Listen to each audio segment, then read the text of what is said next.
Buenos días, mi nombre es Mateo Javier Guerrero Rincón, futuro licenciado en Ciencias Sociales y Desarrollo Local. En el día de hoy les vengo a hablar de personajes e influencias de la Iglesia en el siglo V. Personajes del siglo V. Para adentrarnos de lleno en el siglo V, primero tenemos que conocer a este emperador, Teodosio I, quien asciende al trono tras la muerte del emperador Valente en la batalla de Adrianópolis. Durante su reinado afrontó y superó una guerra contra los godos y dos guerras civiles. Este emperador moriría en el 395 y en ese mismo año el Imperio Romano quedaría dividido en dos partes de forma definitiva entre sus dos hijos.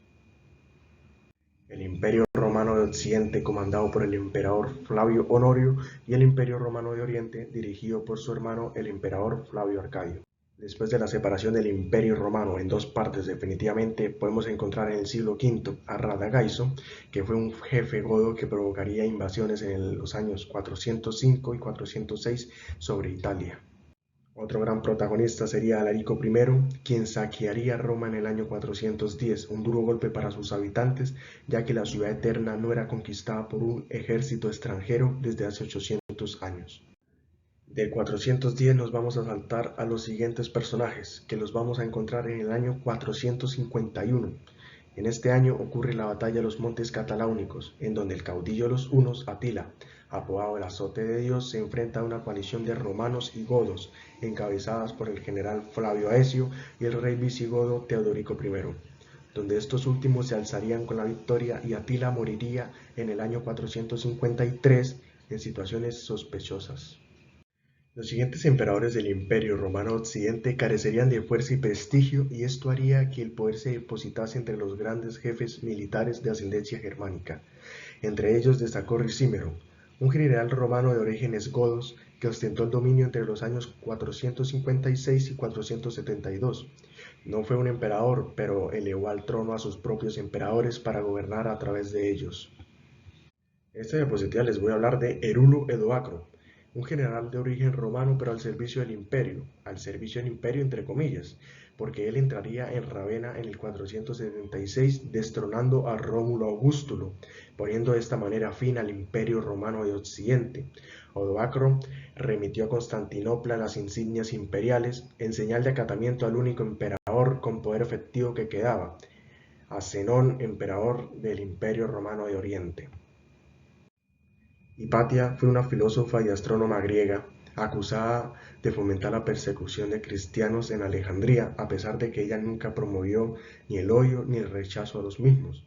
Estas acusaciones sin pruebas fueron la causa de su muerte en el año 415. Las investigaciones astronómicas y los planos de aparatos para ver las estrellas que Hipatia poseía desaparecieron después de su muerte. Se cree que fueron quemados o quizás guardados por la misma iglesia. El siguiente personaje que tenemos aquí es al obispo Cirilo de Alejandría. Este habría demostrado ser un líder autoritario y ortodoxo y un encarnizado perseguidor de aquellos que tuviesen una fe distinta a la iglesia, y al parecer habría sido el instigador del asesinato de la filósofa Hipatia, quien habría muerto apedreada por una multitud de cristianos en la ciudad egipcia de Alejandría. Bueno, después de Cirilo pasamos a Nestorio, monje de Antioquía. Él ponía en duda la denominación de Madre de Dios para María, la cual, según él, no podría ser madre de un Dios, sino de la naturaleza humana de Cristo. Tal doctrina, la nestoriana, fue declarada herética por el Concilio de Efeso, que depuso a Nestorio del patriarcado en el 431, muriendo en los desiertos de Libia entre los años 440 y 451. San Jerónimo. Él traduciría la Biblia del griego y del hebreo al latín por un encargo del Papa Dámaso I. Influencias de la Iglesia en el siglo V.